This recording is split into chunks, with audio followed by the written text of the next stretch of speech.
आज से हम नया एनिमे एक्सप्लेन करने वाले हैं। एनिमे का नाम है सोलो लेवलिंग। तो चलिए फर्स्ट एपिसोड स्टार्ट करते हैं। तो एपिसोड की स्टार्टिंग में हमें बताया जाता है कि 10 साल पहले कुछ पोर्टल्स ओपन हुए थे। उन पोर्टल्स में से कुछ मॉन्स्टर्स बाहर आए थे जिनके पास जादुई पावर थी और उन मॉन्स्टर को इंसानी हथियारों से मारा नहीं जा सकता। इन मॉन्स्टर को वही लोग मार सकते हैं जिन्होंने अपनी पावर को जगा लिया है और उन लोग को कहा जाता है हंटर्स। इन हंटर्स को उनकी पावर के हिसाब से रैंक मिलते हैं, जैसे कि सबसे पावरफुल रैंक है एस रैंक और सबसे कमजोर रैंक है ई रैंक और A B C D ranks भी होते हैं। फिर हमें 3 साल पुराना फ्लैशबैक दिखाया जाता है जहाँ पर कुछ हंटर्स एंड जैसे मॉन्स्टर से लड़ रहे थे। वो एंड्स उन हंटर्स को मारकर खा ले रही थी। तभी वहाँ पर एस रैंक वाले हंटर आते हैं और एंड्स को मारने लगते हैं। उनमें से एक हंटर का नाम व्यूंग रहता है। वो अपने हीलिंग मैजिक से एक हंटर को हील कर रहा था। तभी वहाँ पर एक बड़ी सी व्हाइट एंड आती है। वो एस रैंक हंटर समझते हैं कि ये इन सब की हेड है। वो हंटर्स उसे भी मार देते। तभी वहाँ पर बहुत सारी व्हाइट एंड्स आती हैं। एस रैंक वाले हंटर्स उनसे भी लड़ने के लिए तैयार थे। सीन शिफ्ट होता है। फिर हमें शहर का सीन दिखाया जाता है जहाँ पर पूरी एंड्स की आर्मी थी। हंटर्स भी उन्हें रोकने के लिए तैयार थे। मिस्टर जूई नाम का हंटर अपने फायर से उन एंड्स पर अटैक करता है। तो रेड कलर वाली एंड्स मारी जाती है लेकिन व्हाइट कलर वाली एंड्स जिंदा रहती है। बाकी के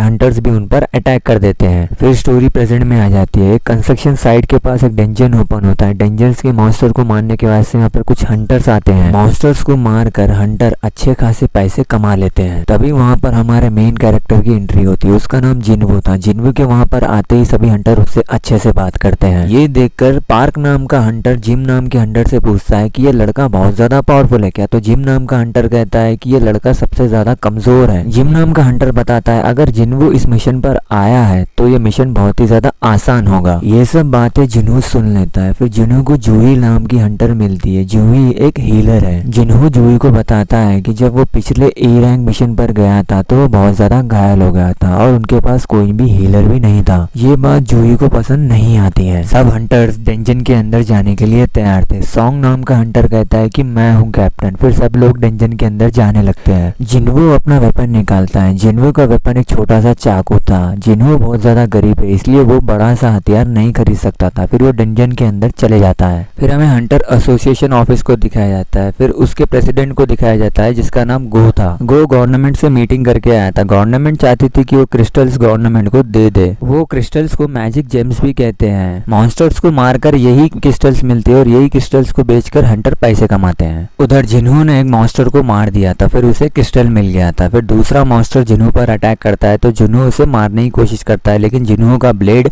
टूट जाता है। वो मॉन्स्टर जिन्हू के पेट में अपनी ब्लेड घुसा देता है लेकिन पार्क वो मॉन्स्टर को मार देता है। जूही जिन्हू को हील कर रही थी। सब हंटर्स सब मॉन्स्टर्स को मार देते और वो अपना मिशन कंप्लीट कर लेते लेकिन उन्हें मैजिक जेम्स उतने ज्यादा नहीं मिलते हैं। जूही जिन्हू से पूछती है कि तुम हंटर क्यों बने, ऐसा ही करते रहोगे तुम मारे जाओगे। उन हंटर्स को और एक डंजन मिलता है। सब हंटर्स कहते हैं कि अगर ये डी रैंक का डंजन है तो हम इसके अंदर जाएंगे और मॉन्स्टर्स को मारेंगे और क्रिस्टल्स ले लेंगे। हंटर्स का लीडर कहता है कि चलो वोट करते हैं इसके अंदर जाएंगे या नहीं जाएंगे। तो सब लोग वोट करते हैं तो वो वोट्स टाई हो जाते हैं। अब जिन्हू का वोट ही बचाता है। जिन्हू कहता है कि मेरे फादर तो लापता है, माँ हमेशा बीमार रहती है और मेरी बहन को कॉलेज भी जाना है। तो जिन्हू हाँ कह देता है। तो लड़के एक लड़की का पर्स चुराकर वहां से भाग रहे थे। फिर तभी उनके सामने एक लड़की आई थी। उस लड़की का नाम चाहिन था। चाहिन जंप करती है और पर्स ले रही थी। उन लड़कों का एक्सीडेंट हो जाता है। ये सब लोग देखकर चाहिन के पास आते हैं। जिन्हू और बाकी सब हंटर्स उस डंजन के अंदर चले जाते हैं। वहाँ पे बहुत सारे स्टैचूज थे। उनमें से एक स्टैचू बहुत ज्यादा बड़ा था जो सिंहासन पर बैठा था। पुतले पर कुछ लिखा हुआ था। तो हंटर्स का लीडर पढ़ता है और कहता है कि सबसे पहले तुम्हें गॉड की पूजा करनी होगी, फिर गॉड की तारीफ करनी होगी। अगर तुम ऐसा नहीं करोगे तुम यहाँ से बाहर नहीं जा सकते। जूही जिन्हू से कहती है कि मैंने उस स्टैचू की आंखें हिलते हुए देखी है। तभी वो डंजन का दरवाजा बंद हो जाता है। फिर एक हंटर वो दरवाजा खोलकर बाहर जाने की कोशिश करता है तो वहाँ का एक स्टैचू उसे मार ही देता है। ये सब देखकर जिन्हू और बाकी सब हंटर्स बहुत ज्यादा डर जाते हैं। जिन्हू पीछे मुड़कर उस बड़े से स्टैचू को देखता है तो वो बड़ा सा स्टैचू जिन्हू को भी देखता है। जिन्हू इससे पहले बहुत सारी मुसीबतों से गुजरा था। वो बड़े से स्टैचू की आंख लाल होते कि जिन्हू कहता है कि सब लोग नीचे झुक जाओ। फिर वो बड़े से स्टैचू की आंखों में से आग निकलती है तो एक हंटर जल जाता है लेकिन जिन्हू खुद को और जूही को बचा लेता है। ये सब हंटर्स देखकर बहुत ज्यादा डर जाते हैं। जिन्हू सोचता है कि मैं भी मरने वाला हूँ। ये एपिसोड यहीं खत्म होता है। आपको अगर वीडियो पसंद आया तो वीडियो को लाइक करो, चैनल को सब्सक्राइब करो। मैं मिलता हूँ आपसे नेक्स्ट वीडियो पर।